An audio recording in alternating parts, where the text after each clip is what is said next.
Future-Proof is sponsored by Learn Smart Academy, online revision courses for GCSE and A-Level. All your revision in one place, organised for you, interactive and game-changing.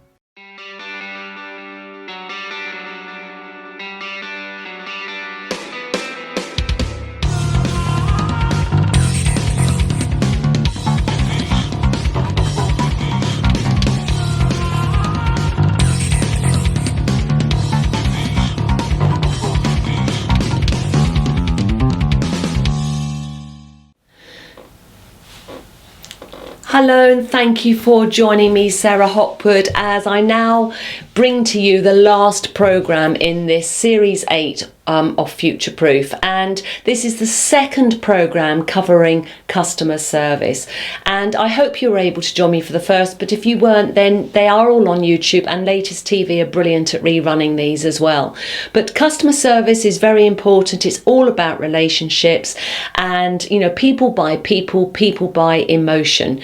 And so if you and your workforce can be displaying exemplary customer service, then they will love you, they'll be advocates for you. And in this programme, I am going to be talking about the loyalty ladder.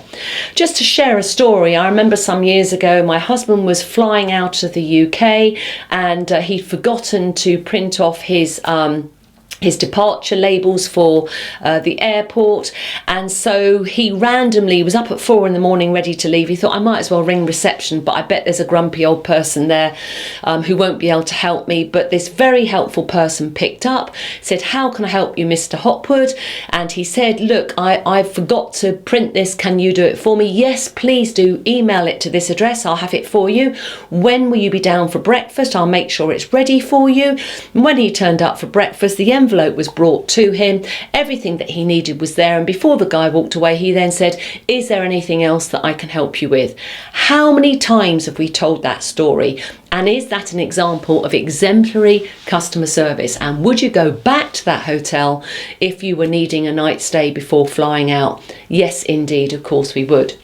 So, in this programme, I want to look at using a force field. This is all still working towards striving for exemplary customer service. So here we're looking at obviously service quality, and on the left hand side it's identifying all the good things that you've already got in place or you could easily have in place.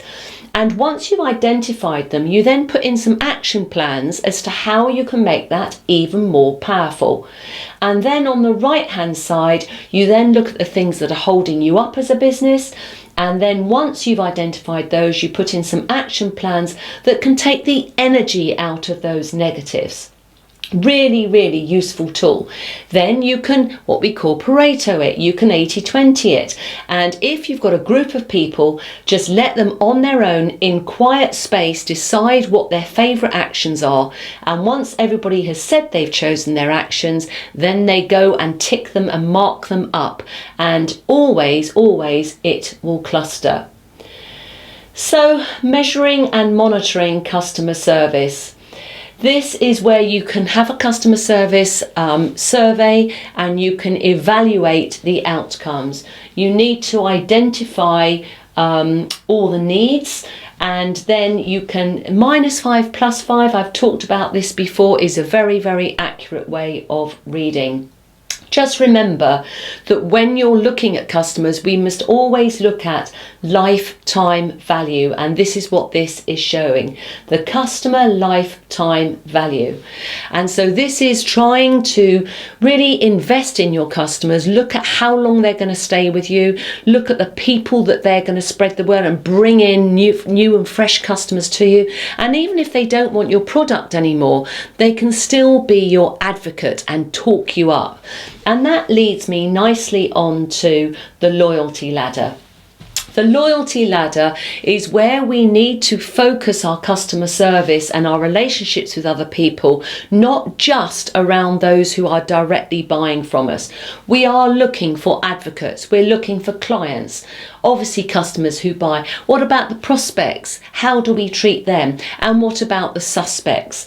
And how do we treat them? And I just want to say here, when we go networking, when you're all back out networking again, Too often we keep looking for new customers and new people to meet.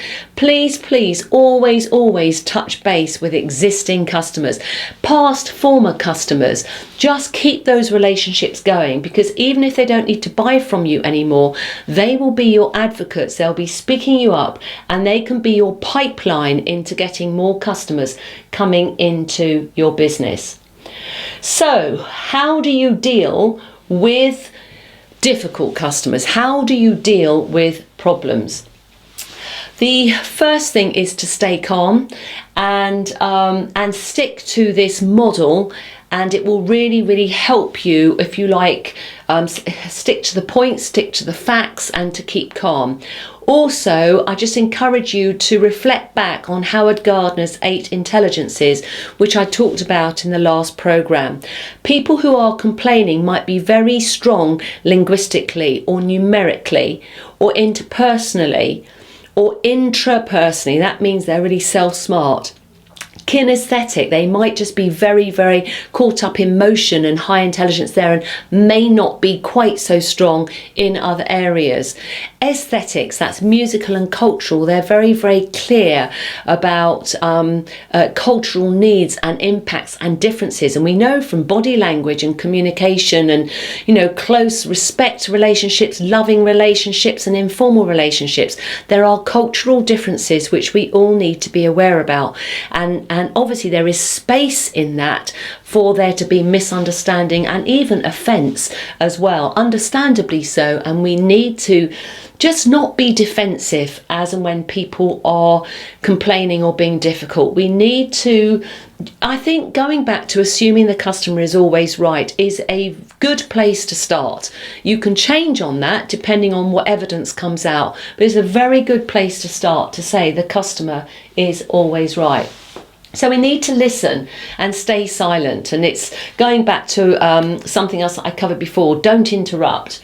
Then paraphrase back to the person that to make sure that what they have said to you, that you have fully understood it, and to make sure that they understand that you have fully understood the point that they are making. Because otherwise they are wondering whether you've kind of heard but you've not heard at all. Then you need to empathise, and empathise is understanding what it's like to be in somebody else's shoes. And that's not a matter of being kind of profusely sorry, if you like, but it's giving some empathic language, like hearing what you've just said to me, I can understand that must have had a big impact on you. And it's not saying, okay, we take all full responsibility and we got everything wrong, but it is letting the person know that, in a way, I remember saying it to my son actually, when he was having a difficult time at school, and he wasn't an angel, and I used to say to him, if what you tell me is true, that must have been very difficult for you. So in other words, I wasn't agreeing that the school had got it completely wrong the whole time, but I was saying and showing him that I had empathy with him. Take action and then explain. So here it is, just, you know, again, taking responsibility. We heard that in what the customer wants. Ask questions to clarify that you've understood correctly and that the actions fit the resolution plan. And then apologise if appropriate. And, you know, for me, this is really important. Many industries are told, please don't apologise because then that makes us vulnerable. I think we have to take care. I think there is a word of caution in there. But to have a blank policy of never apologise can actually, you can make yourself look silly because it's bloomin' obvious to everybody else that you've got it wrong. An apology is absolutely appropriate. So do things on purpose and with purpose. So upholding your terms and conditions is very important. Make sure you stand by the rules, and making a stand if you need to. You need training in assertiveness, I think, with people when the customer has got something wrong. Maybe the customer has assumed something or is actually making false accusations. And I think that there needs to be the staff need to be equipped, fully equipped, with the tools that they need to be assertive. And many businesses have this in hand, but just make sure that you have, because the more highly trained and skilled they are, the better the customer service overall. Because I have actually walked away before and said, you know, I got really hot under the collar, and looking back, I don't think I was as fair to that person as I might have been. But you know what? They handled me really well. And I hope you've been known to say that too. And you walk away and go, they've obviously had some very good training, because I wasn't as easy as I should have been. I now realise I got it wrong, and they were very respectful to me. They didn't fold, they held their ground, they kept explaining beyond what was actually needed. And we ended up with a very good resolution, to the point that I said sorry that I got it wrong. But more than anything, very impressed with their training, and I'm definitely going to go back to them again. Without that training and know-how, it could have gone sour, and then I would have left unhappy and they would have been unhappy, and then people talk, which isn't good for customer service.